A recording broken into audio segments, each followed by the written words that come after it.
श्री उमा महेश्वराय नमः। ओम श्री विष्णवे नमः। मैं हूँ वामिका और आप सभी का हमारे चैनल आध्यात्मिक सागर में बहुत बहुत स्वागत है। आप सभी को फाल्गुन मास की पूर्णिमा की हार्दिक शुभकामनाएं। आज की इस वीडियो में आप सुनेंगे फाल्गुन पूर्णिमा व्रत की कथा और आरती। अब सुनिए 32वीं पूर्णिमा की व्रत कथा। प्रेम से बोलिए भगवान श्री विष्णु जी की जय, माता लक्ष्मी जी की जय। द्वापर युग में यशोदा माँ ने श्री कृष्ण से कहा कि हे कृष्ण, तुम सारे संसार के उत्पन्न करता, पालनहारी और संहार करता हो। आज मुझे कोई ऐसा व्रत बताओ जिसको करने से मृत्यु लोक में भी स्त्रियों को विधवा होने का भय न रहे तथा यह व्रत सभी मनुष्यों की मनोकामना पूर्ण करने वाला हो। श्री कृष्ण कहने लगे, हे माता, तुमने अति सुंदर प्रश्न किया है। मैं तुम्हें ऐसे एक व्रत के बारे में विस्तार से बताता हूँ। सौभाग्य की प्राप्ति के लिए स्त्रियों को 32 पूर्णिमा व्रत करना चाहिए। इस व्रत को करने से स्त्रियों को सौभाग्य की प्राप्ति होती है। यह व्रत अत्यंत सौभाग्य देने वाला और भगवान शिव के प्रति भक्ति को बढ़ाने वाला है। यशोदा जी कहने लगी, हे कृष्ण, प्रथम इस व्रत को मृत्यु लोक में किसने किया था? इसके विषय में विस्तार से मुझे बताओ। श्री कृष्ण कहने लगे, इस भूमंडल पर अनेक प्रकार के रत्नों से परिपूर्ण कातिका नाम की एक नगरी थी। वहाँ चंद्रहास नामक राजा राज्य करता था। उसी नगर में धनेश्वर नाम का एक ब्राह्मण था और उसकी स्त्री अति सुशीला रूपवती थी। दोनों ही उस नगरी में बड़े प्रेम से रहते थे। घर में धन धान्य आदि की कोई कमी नहीं थी, परंतु उनको बहुत बड़ा दुख था कि उनकी कोई संतान नहीं है। एक समय एक बड़ा योगी उस नगरी में आया।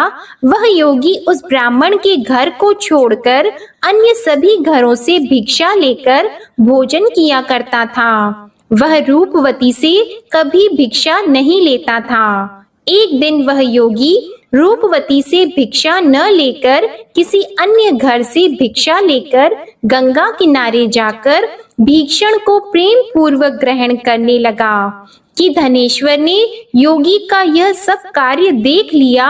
अपनी भिक्षा के अनादर से दुखी होकर धनेश्वर योगी से बोला, हे महात्मन, आप सब घरों से भिक्षा लेते हैं, परंतु आप मेरे घर की भिक्षा कभी नहीं लेते। इसका क्या कारण है? योगी ने कहा, निसंतान के घर की भीख पतितों के अन्न के तुल्य होती है और जो पतितों का अन्न खाता है वह भी पतित हो जाता है। क्योंकि तुम निसंतान हो, इसलिए पतित हो जाने के भय से मैं तुम्हारे घर की भिक्षा नहीं लेता। धनेश्वर योगी की यह बात सुनकर बहुत दुखी हुआ और हाथ जोड़कर योगी के पैरों में गिर गया और कहने लगा, हे महाराज, यदि ऐसा है तो आप पुत्र प्राप्ति का उपाय बताइए। आप सर्वज्ञानी हैं, मुझ पर कृपा कीजिए। हे भगवान, मेरे घर में धन की कोई कमी नहीं है, परंतु मैं पुत्र न होने के कारण अत्यंत दुखी हूँ। आप मेरे इस दुख का हरण करें, आप सामर्थ्यवान हैं। यह सुनकर योगी कहने लगा, हे ब्राह्मण, तुम चंडी की आराधना करो। घर आकर उसने अपनी पत्नी से सब वृतांत कहा और स्वयं तप करने के लिए वन में चला गया। वन में जाकर उसने चंडी की उपासना की और उपवास किए। चंडी ने 16वें दिन उसको स्वप्न में दर्शन दिया और कहा, धनेश्वर, जा, तेरे घर पुत्र होगा। परंतु वह 16 वर्ष की आयु में ही मृत्यु को प्राप्त हो जाएगा। यदि तुम दोनों पति पत्नी 32 पूर्णमासियों का व्रत विधि पूर्वक करोगे तो वह दीर्घ आयु हो जाएगा। जितनी तुम्हारी सामर्थ्य हो, आटे के दिए बनाकर शिवजी भगवान का पूजन करना, परंतु पूर्णमासी के व्रत 32 होने चाहिए। प्रातः काल होने पर इस स्थान के समीप तुम्हें आम का वृक्ष दिखाई देगा। उस पर चढ़कर तुम एक फल तोड़कर शीघ्र ही अपने घर चले जाना और अपनी पत्नी से सब वृतांत कहना। ऋतु स्नान के पश्चात वह स्वच्छ होकर श्री शंकर भगवान का ध्यान करके उस फल को खा लेगी। शंकर भगवान की कृपा से उसको गर्भ हो जाएगा। जब वह ब्राह्मण प्रातः काल उठा तो उसने एक स्थान के पास ही आम का वृक्ष देखा जिस पर एक अत्यंत सुंदर आम का फल लगा हुआ था।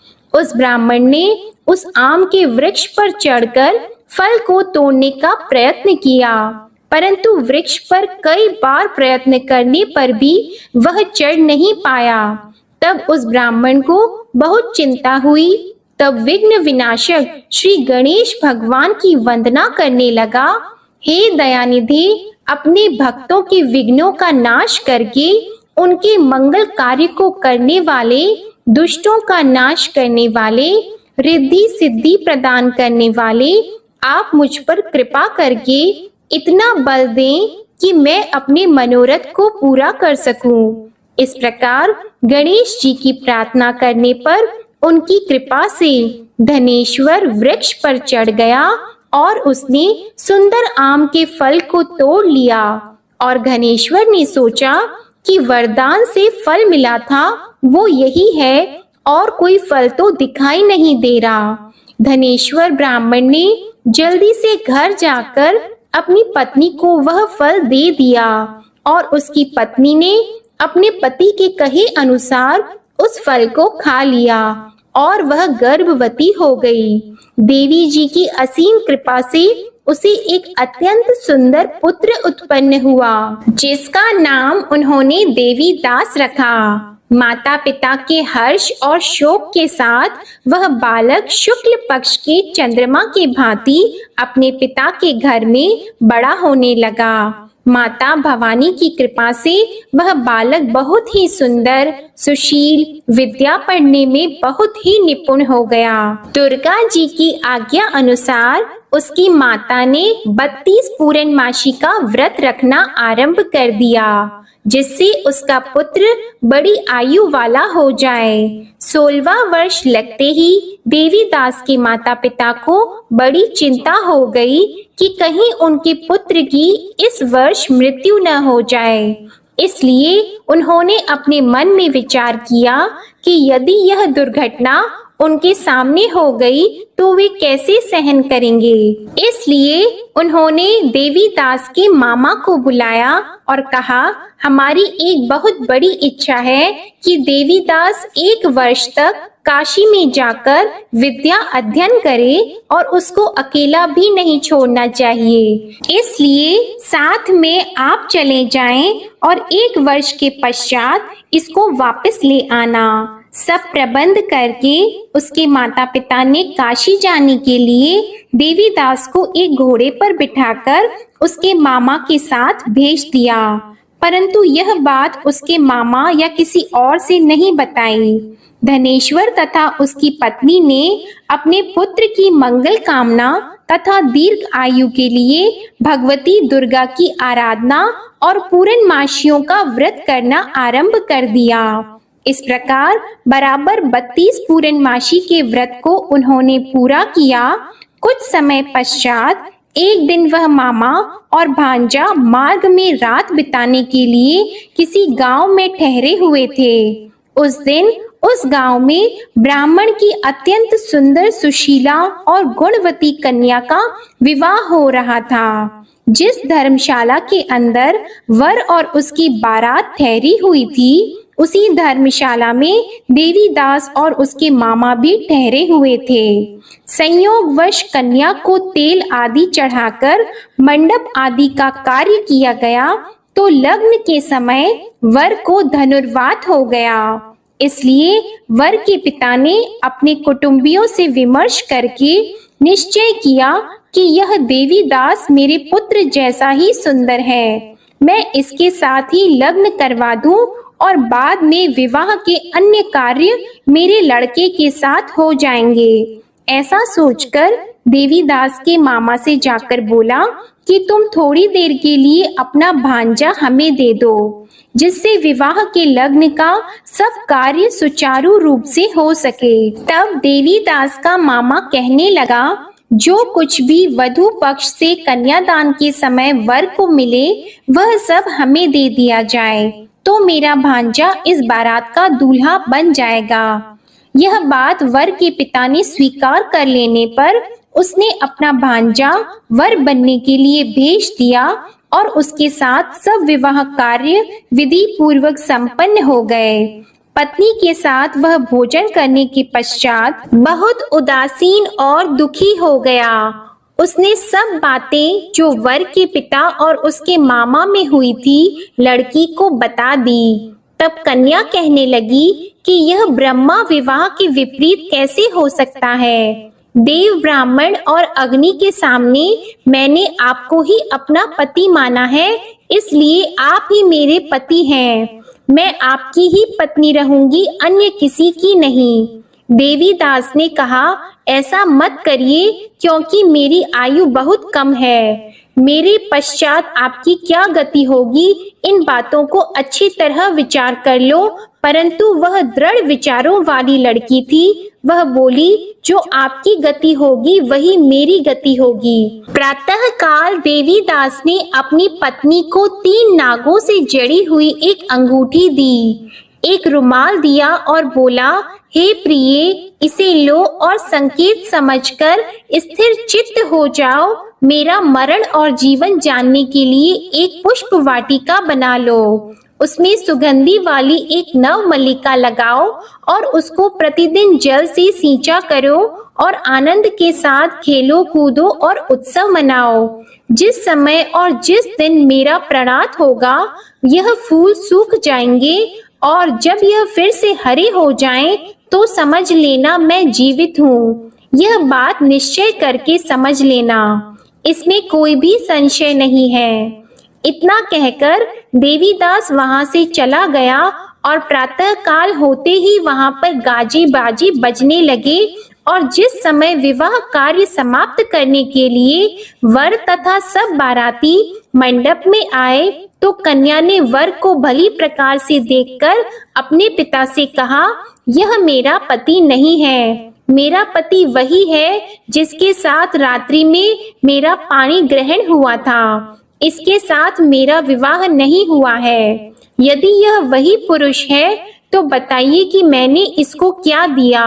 वधू पक्ष और कन्या पक्ष कन्यादान के समय जो आभूषण आदि दिए गए थे वो दिखाए तथा रात में क्या गुप्त बातें मैंने इनसे कही वह सब सुनाइए। पिता ने उसके कहे अनुसार वर को बुलाया। कन्या की यह सब बातें सुनकर वह कहने लगा, मैं नहीं जानता। इसके पश्चात लज्जित होकर वह वहां से चला गया और सारी बारात भी अपमानित होकर वहां से लौट गई। भगवान श्री कृष्ण बोले, हे माता, इस प्रकार देवीदास काशी विद्या अर्जन के लिए वहां से चले गए और जब कुछ समय बीत गया तो काल से प्रेरित होकर एक सर्प रात्रि के समय उसको डसने के लिए वहां पर आया। उस विषधर के प्रभाव से उसके शयन का स्थान चारों ओर से विष की ज्वाला से विषैला हो गया, परंतु व्रत के प्रभाव से उसको काट नहीं पाया, क्योंकि पहले ही उसकी माता ने 32 पूर्णमासी का व्रत रखा था।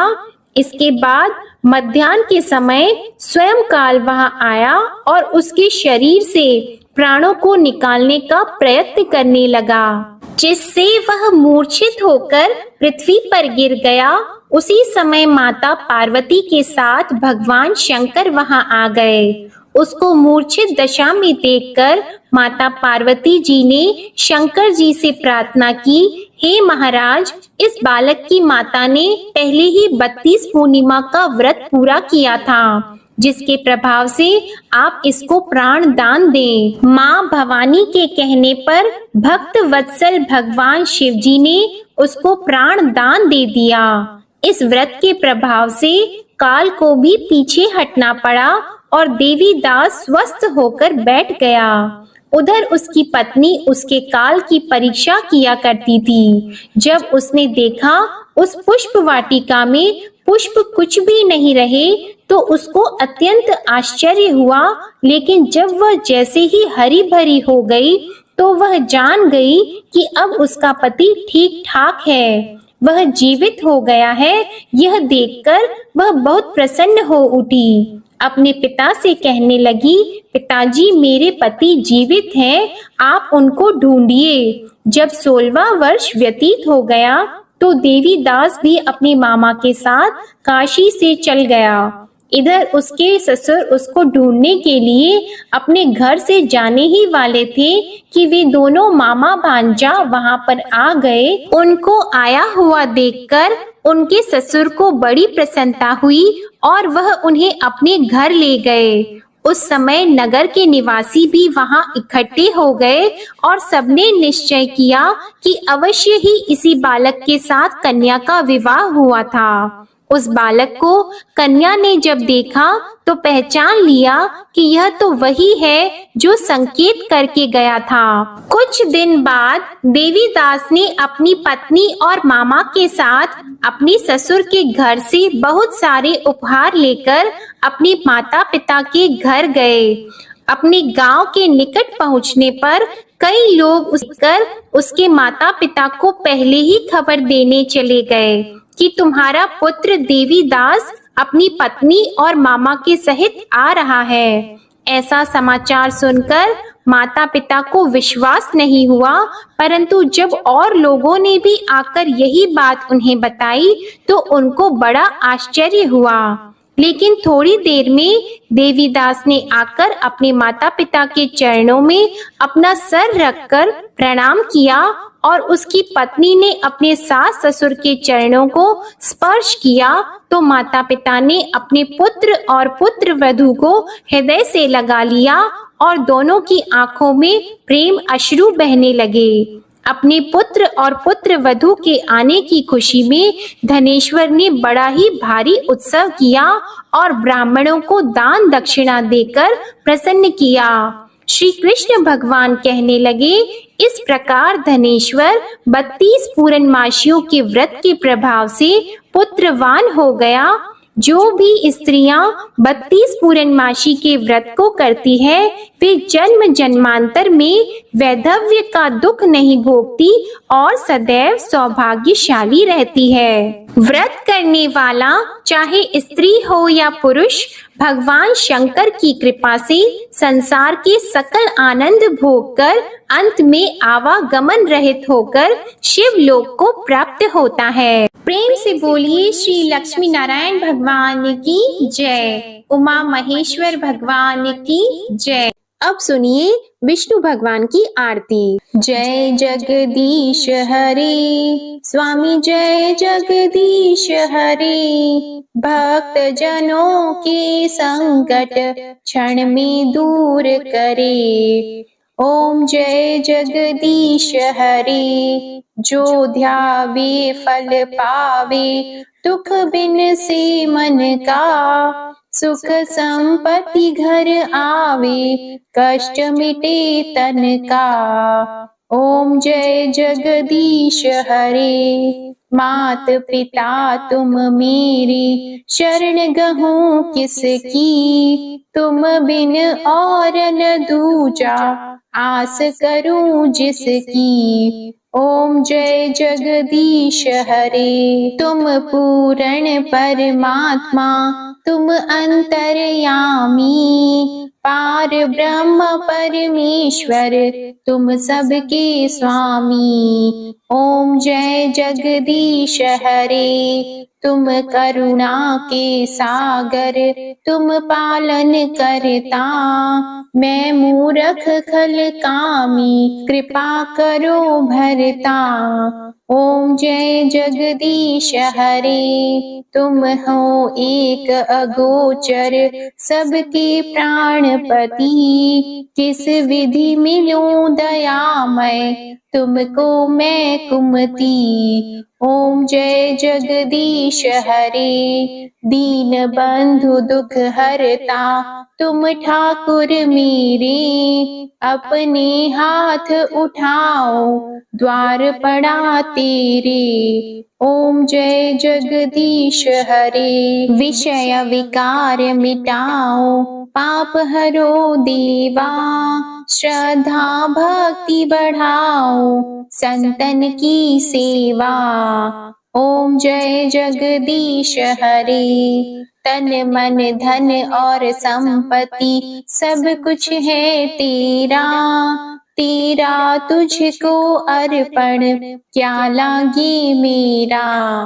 ओम जय जगदीश हरे, श्री जगदीश स्वामी जी की आरती जो कोई नर गावे, कहत शिवानंद स्वामी, कहत शिवानंद स्वामी, मन वांछित फल पावे। ओम जय जगदीश हरे, जय जगदीश हरे, स्वामी जय जगदीश हरे, भक्त जनों के संकट क्षण में दूर करे। ओम जय जगदीश हरे, ओम जय जगदीश हरे, ओम जय जगदीश हरे। प्रेम से बोलिए भगवान विष्णु जी और माता लक्ष्मी जी की जय। आपको आज की कथा और आरती पसंद आए तो वीडियो को लाइक करिएगा, शेयर करिएगा, कमेंट में भगवान विष्णु जी और भगवान शिव शंकर की जय जरूर लिखिएगा और चैनल को भी सब्सक्राइब करिएगा। जय श्री हरि नारायण।